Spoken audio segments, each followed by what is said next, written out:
بسم اللہ الرحمن الرحیم۔ السلام علیکم ورحمۃ اللہ وبرکاتہ۔ ناظرین، جیسا کہ آپ کو معلوم ہے، عالم اسلام سراپا احتجاج ہے۔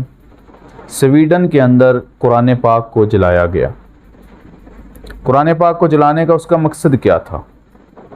اس کے پیچھے اس کے وہ کون سے شیطنت کے عناصر تھے جس کی وجہ سے اس نے یہ کام کیا؟ ہر انسان مختلف وہ رائے دے رہا ہے۔ کوئی تو یہ کہہ رہا ہے کہ اس کا قرآن پاک جلانے کا مطلب مسلمانوں کو دیکھنا اور مسلمانوں کو ابھارنا تھا کہ ان کے پاس ایمانی جذبہ ہے یا نہیں، اور دوسرا اس کا مقصد یہ تھا کہ ہم اس بات کا آغاز کر رہے ہیں کہ قرآن پاک کو معاذ اللہ دنیا سے ختم کر دیا جائے، کہ وہ چاہ رہا تھا کہ میں نے ابتدا کر دی ہے، اب لوگ اس کو جلاتے جائیں گے اور یہ ختم ہو جائے گا۔ میں کہتا ہوں حقیقت یہ ہے کہ جس نے قرآن پاک جلانے کی یہ جسارت کی ہے، اس ملعون اور بے ایمان نے اپنی شکست کو تسلیم کیا ہے۔ وہ ہار مان گیا ہے کہ یہ واقعتاً اس کتاب کا مقابلہ کتاب سے نہیں کیا جا سکتا، اس عبارت کا مقابلہ عبارت سے نہیں کیا جا سکتا، اس کلام کا مقابلہ کلام سے نہیں کیا جا سکتا۔ کوئی دنیا کے اندر ایسا نہ سائنسدان، نہ شاعر، نہ مصنف اور نہ ہی وہ مؤلف پیدا ہوا ہے جو قرآن پاک کا مقابلہ کر سکے۔ اور میں کہنا چاہتا ہوں کہ جب تمہیں کچھ بھی نظر نہ آیا تو تم نے اپنے شکست کو تسلیم کرتے ہوئے، اپنی ہار مانتے ہوئے غضب کے اندر آ کر، غصے میں آ کر قرآن پاک کو جلا دیا۔ بات یاد رکھو، اس وقت کروڑوں قرآن پاک کے حفاظ دنیا کے اندر موجود ہیں اور ان کے سینوں میں اللہ کا قرآن موجود ہے۔ کتنے جلاؤ گے؟ 14 صدیاں گزر گئیں، تمہارے آباء و اجداد یہی کام کرتے آ رہے ہیں اور انہوں نے پوری کوشش کی ہے۔ نہیں یقین آتا تو ماضی قریب میں روس کو دیکھ لیں۔ افغانستان کے ساتھ جنگ لگنے سے پہلے اس روس کا کیا حال ہوا تھا؟ اس روس نے 70 سال محنت کے بعد یہ دعویٰ کیا تھا کہ قرآن پاک روس کے اندر موجود نہیں ہے، نہ کتابی شکل میں، نہ کسی انسان کے سینے میں، نہ کسی مدرسے میں۔ لیکن 70 سال کے بعد وسطی ایشیا کی ریاستیں آزاد ہوئیں تو ہر مسجد میں پہلے رمضان کے اندر ہی پورا قرآن پاک پڑھا بھی گیا، سنا بھی گیا، سنایا بھی گیا۔ لب و لہجہ محفوظ تھا، لفظ محفوظ تھے، تلفظ محفوظ تھے، اور یہ ثابت ہوا کہ سپر پاور تھا اس وقت روس۔ سپر پاور نے پوری طاقت لگائی تو اس کے بعد یہ ثابت کیا کہ وہ سپر پاور نہیں ہے، حقیقت میں وہ صفر پاور تھا۔ سپر پاور اللہ کی ذات تھی، اللہ کی ذات ہے، اللہ کی ذات رہے گی۔ اسی لیے اللہ تعالیٰ نے اس کی خود حفاظت کا ذمہ لیا، اور وہ شمع کیا بجھے جسے روشن خدا کرے۔ تو اللہ تعالیٰ نے اس قرآن کو، پاک کلام کو، اپنے پاک کلام کو کروڑوں سینوں کے اندر انڈھیل دیا ہے۔ سینوں کے اندر محفوظ بھی ہے، موجود بھی ہے۔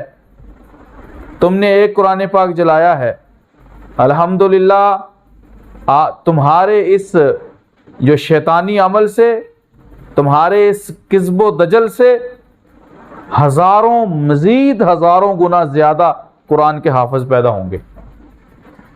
قرآن پاک کو مزید پذیرائی ملے گی۔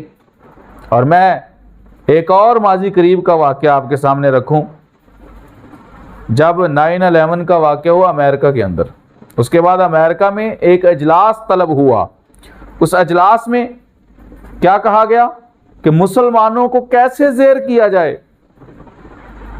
انہوں نے کہا کہ مسلمانوں کے پاس ایک کتاب ہے قرآن مجید، یہ اگر چھین لی جائے، یہ ختم کر دی جائے تو مسلمانوں کے پاس سے پاور ختم ہو جائے گی، طاقت ختم ہو جائے گی، ایمانی جذبات ختم ہو جائیں گے، اور پھر ہم کھل کر ان پہ قبضہ کر سکیں گے۔ یہ ہمارا کچھ بھی نہیں بگاڑ سکیں گے۔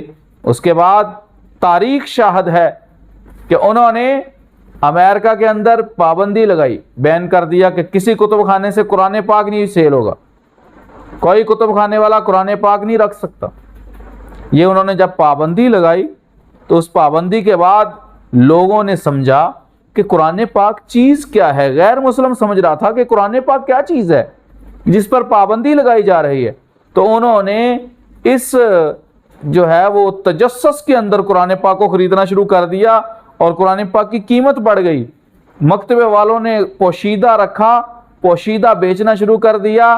سب سے زیادہ قرآن پاک سیل ہوا ہے امریکہ کے اندر 9/11 کے واقعے کے بعد۔ صرف اس تجسس میں اس پہ پابندی کیوں لگی؟ بھائی یہ تو ایک ایسا عظیم الشان کلام ہے کہ تم جیسے اس کو دبانے کی کوشش کرو گے یہ اور ابھرے گا۔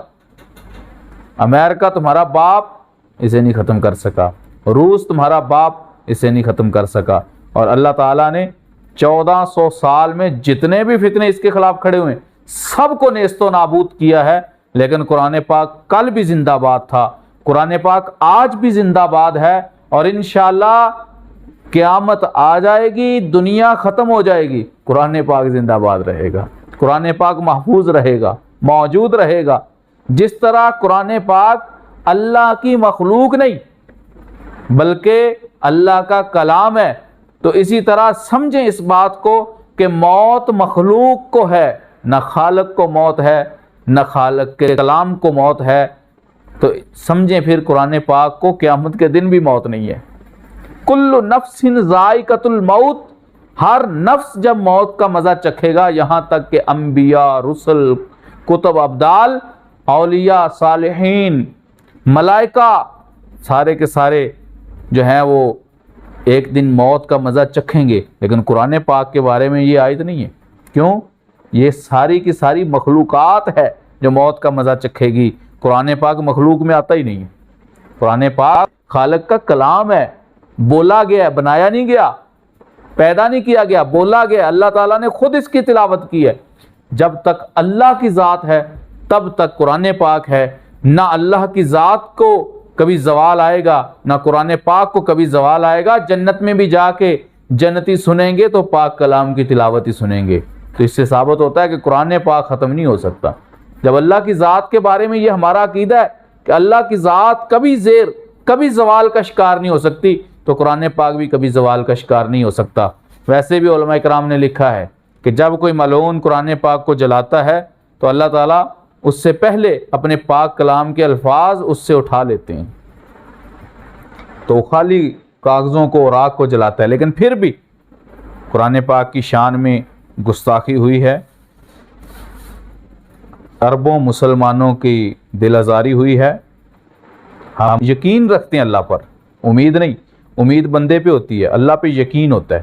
ہم یقین رکھتے ہیں کہ انشاءاللہ قرآن پاک کو جلانے والا، قرآن پاک کی توہین کرنے والا اللہ کے غضب میں آئے گا اور نشان عبرت بنے گا، اور انشاءاللہ دنیا کائنات تماشا دیکھے گی اس کا۔ قرآن پاک زوال نہیں آنے والا اس پہ، لیکن قرآن پاک کی توہین کرنے والوں پہ زوال ضرور آئے گا، نشان عبرت بنیں گے، نیست و نابود ہو جائیں گے، دنیا سے نام و نشان مٹ جائے گا۔ اللہ کا قرآن کل بھی زندہ تھا، آج بھی زندہ ہے۔ اسی لیے تو شاعر نے کہا تھا کہ کیوں نہ ہو ممتاز اسلام دنیا بھر کے دینوں میں، وہاں مذہب کتابوں میں، یہاں قرآن ہے سینوں میں۔